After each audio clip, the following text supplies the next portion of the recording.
नमस्कार, स्वागत है आपका एक्सरसाइज एक्सप्लेन्ड पे। इस वीडियो में हम करेंगे सवाल नंबर 11 और सवाल number 12 exercise 3A machines ICSE 10th physics. जो पिछले सवाल हैं उनको मैंने पिछले वीडियोस में बनाया है, उनका लिंक आपको डिस्क्रिप्शन पे मिल जाएगा। अगर वीडियो पसंद आए तो दोस्तों के साथ शेयर ज़रूर कीजिएगा और चैनल को सब्सक्राइब करना मत भूलिएगा। तो शुरू करते हैं 11वें सवाल के साथ। The diagram shows use of a lever. तो एक लीवर दिया गया डायग्राम पे। हमें ये पहले बतानी है कि state the principle of moments as applied to the above lever. अब देखिए, प्रिंसिपल ऑफ मोमेंट्स जो होता है वो हमेशा सेम होता है। तो ये होता है अपना sum of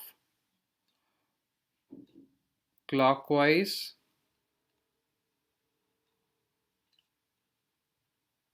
moment is equal to sum of anti clockwise moment.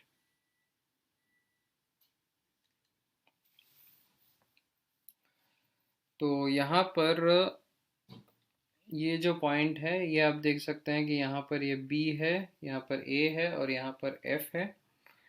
तो अभी अगर हम क्लॉकवाइज मोमेंट की बात करेंगे तो ये होगा हमारा लोड के साथ। तो इसके लिए हमने यहाँ पर लिख देना है लोड, तो यहाँ पर L इंटू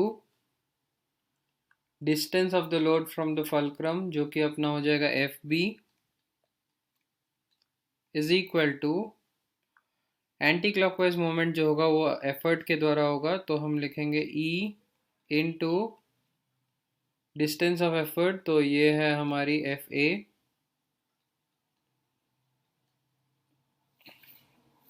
तो ये होगी हमारी A पार्ट की आंसर। अब देखिए जो B पार्ट है, B पार्ट को बनाने के लिए to which class of lever does it belong, give an example of this class of lever. तो इसका क्लास बताने के लिए बहुत सिंपल है। देखिए एफर्ट जो है बीच में एक्ट कर रहा है, तो आपको तीन चीज़ें याद रखनी है, F, L और E। अगर फल्क्रम बीच में आया तो ये क्लास 1 है, अगर लोड बीच में आया तो क्लास 2 है, और अगर एफर्ट बीच में आया तो क्लास 3 है। तो अपने केस में जो है एफर्ट बीच में आ रही है, तो अगर एफर्ट बीच में आ रही है तो जायज़ सी बात है कि ये क्लास 3 है। तो यहाँ पर मैंने बी पार्ट का लिख देना है क्लास 3। और एक चीज़ पूछा गया है कि give an example of this class of lever. तो आप फायर टोंग्स लिख सकते हैं। फायर टोंग्स जो है ये क्लास 3 के एग्जाम्पल पे आती है। तो अब चलते हैं सी पार्ट की ओर। तो जो सी पार्ट है इसमें दिया गया है F A is equal to 10 centimetre. तो अभी देखिए सी पार्ट को बनाने के लिए दो चार चीज़ें हमारी बहुत ज़रूरी है। सी पार्ट में हमने मैकेनिकल एडवांटेज निकालना है और मिनिमम एफर्ट रिक्वायर्ड निकालना है। तो इसके लिए जो हमें ज़रूरी है, हमें एफर्ट आर्म और लोड आर्म का जानना ज़रूरी है। तो हम पहले एफर्ट आर्म निकालेंगे। एफर्ट आर्म जो होता है ये होता है distance of the effort from the fulcrum.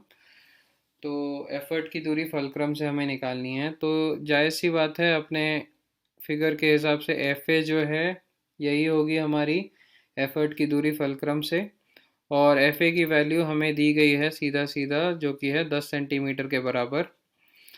और जो अगली चीज़ है, अगली चीज़ हमें निकालनी है लोड आर्म। तो लोड आर्म जो होती है ये होती है distance of the load from the fulcrum. तो ये हमारी हो जाएगी एफ बी। लेकिन आप देख सकते हैं कि एफ बी हमें सीधा सीधा नहीं दिया गया है सवाल पे। तो हम एफ बी को ऐसे भी लिख सकते हैं, F A plus A B. तो F A plus A B हो गया हमारा एफ बी। तो एफ ए जो है ये है 10 सेंटीमीटर के बराबर और ए बी जो है ये है 490 सेंटीमीटर के बराबर। दोनों को जोड़ लेंगे तो हमें मिल जाएगा 500 सेंटीमीटर। तो ये हो गई हमारी लोड आर्म। अब देखिए पहली चीज़ हमें यहाँ पर निकालनी है वो है मैकेनिकल एडवांटेज। तो मैकेनिकल एडवांटेज निकालने के लिए हमने यहाँ पर लिखना है mechanical advantage is equal to effort arm divided by load arm. तो अभी जो है मैकेनिकल एडवांटेज हम लिखेंगे M A is equal to effort arm जो है हमारी, ये हमने ऊपर निकाली है 10 सेंटीमीटर की, और जो लोड आर्म है ये है 500। तो यहाँ पर ज़ीरो ज़ीरो जो है ये कैंसिल हो जाएगा। जब ज़ीरो ज़ीरो कैंसिल हो जाएगा तो ऊपर और नीचे जो है, ऊपर और नीचे आपसे 2 से मल्टीप्लाई कर देना है। तो जब आप 2 से मल्टीप्लाई करेंगे ऊपर और नीचे को, तो यहाँ पर हमें डिनोमिनेटर में मिलेगी 100, और न्यूमरेटर में जो है, न्यूमरेटर में हमें मिलेगी 2। तो मैकेनिकल एडवांटेज कितनी होगी हमारी? मैकेनिकल एडवांटेज हमारी बन गई 2/100, जो कि 0.02 के बराबर है। तो हमारी मैकेनिकल एडवांटेज आ गई 0.02 की। तो पहला पार्ट सॉल्व हो गया अपना। अब जो दूसरा पार्ट है ये पूछ रहा है कि the minimum effort required to lift the load. सीधा सीधा ये पूछ रहा है कि एफर्ट निकालनी है हमें। तो इसके लिए हम मैकेनिकल एडवांटेज का जो अपना दूसरा फार्मूला है वो ले लेंगे। तो mechanical advantage is equal to load divided by effort. तो अभी मैकेनिकल एडवांटेज हमें पता है 0.02 की, इज इक्वल टू लोड दी गई है 50 न्यूटन की, डिवाइडेड बाय एफर्ट हमें निकालनी है। तो यहाँ पर क्या हो जाएगा? Effort is equal to 50 divided by 0.02। अब हमने क्या करना है? ऊपर नीचे 100 से मल्टीप्लाई कर लेना है ताकि अपने पास कोई भी डेसिमल ना रहे। तो हमें यहाँ पर 50 इंटू 100 हो जाएगा अपना 5000, डिवाइडेड बाई 0.02 इंटू 100 हो जाएगा 2। तो हमें कितने की मिल गई एफर्ट? एफर्ट हमें मिल गई 2500 न्यूटन की। तो आप इसको यहीं छोड़ सकते हैं, और अगर आप केजीएफ में कन्वर्ट करना चाहें तो 10 से डिवाइड कर दीजिएगा, तो हमें मिलेगा 250 केजीएफ। तो उम्मीद करता हूँ आपको ये सवाल समझ आ गया हो। तो चलते हैं अगले सवाल की ओर, जो इस एक्सरसाइज का आखिरी सवाल होने वाला है। A fire tongs has its arms 20 centimetre long, मतलब पूरी लंबाई है इसकी 20 सेंटीमीटर की। तो अब आप यहाँ पर देख सकते हैं कि जो पहला चीज़ यहाँ पर दिया गया है, जो एफर्ट है बीच में है। तो अगर एफर्ट बीच में है तो ये कौन से टाइप की लीवर हुई? मैंने पिछले सवाल पे ही समझाया था। तो ये होगी हमारी क्लास 3 की लीवर। तो क्लास 3 की लीवर जो है ये अपनी बन गई।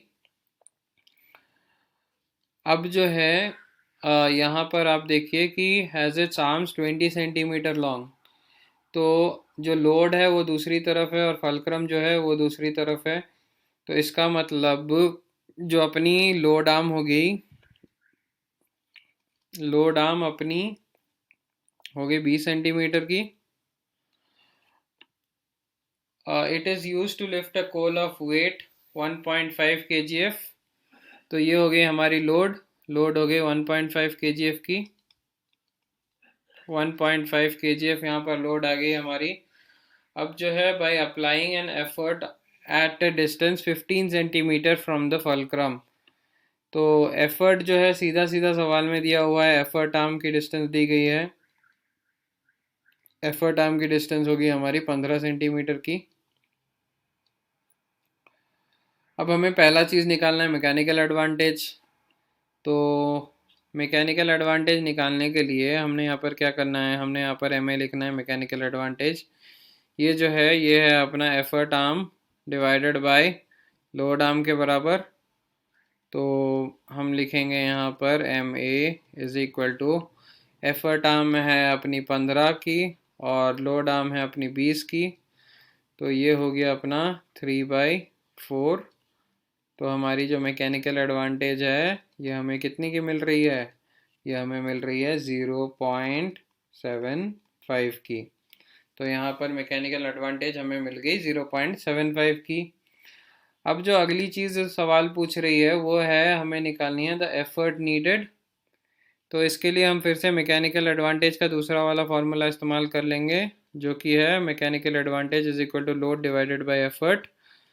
तो यहाँ पर मैकेनिकल एडवांटेज जो है हमारी, mechanical advantage is equal to load जो है, ये लोड देखिए सवाल पे दी गई है 1.5 kgf की। तो अगर आपने 1.5 kgf को न्यूटन में कन्वर्ट कर लेना है तो ये अपना लोड जो है ये बन जाएगा, यहाँ पर मैं लिख देता हूँ, L is equal to 15 newtons. हमेशा सही रहता है कि आप सवाल को SI यूनिट में बनाएं, क्योंकि SI यूनिट जो होता है ये यूनिवर्सली एक्सेप्टेड होता है। तो यहाँ पर मैंने लोड की वैल्यू बिठा देनी है 15 की, और डिवाइडेड बाय एफर्ट। तो अभी देखिए एफर्ट जो हो जाएगी ये हो जाएगी 15 डिवाइडेड बाई 0.75, क्योंकि मैकेनिकल एडवांटेज की वैल्यू अपनी कितनी है 0.75 की। तो उसको मैंने बिठा दिया और मैंने मैकेनिकल एडवांटेज को राइट हैंड साइड में लाकर एफर्ट को लेफ्ट हैंड साइड पे रख दिया। तो अब हमने क्या करना है, अब हमने ऊपर और नीचे 100 से मल्टीप्लाई कर लेना है ताकि अपना डेसिमल ना रहे।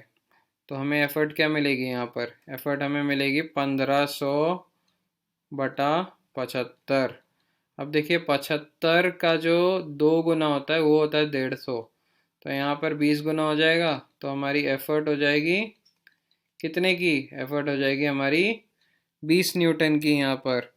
और जब हमें एफर्ट 20 न्यूटन की मिल गई, अब अगर आपने इसको केजीएफ में कन्वर्ट करना है, क्योंकि सवाल का जो आंसर टेक्स्ट बुक में दिया हुआ है वो शायद केजीएफ में दिया हुआ है, तो जब हम न्यूटन को केजीएफ में कन्वर्ट करेंगे तो हम 2 kgf लिख देंगे, क्योंकि हमने 10 से डिवाइड करना है। 20 को 10 से डिवाइड करेंगे तो आपको 2 मिलेगा।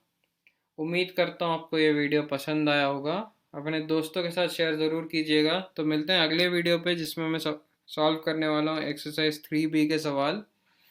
तो तब तक के लिए धन्यवाद।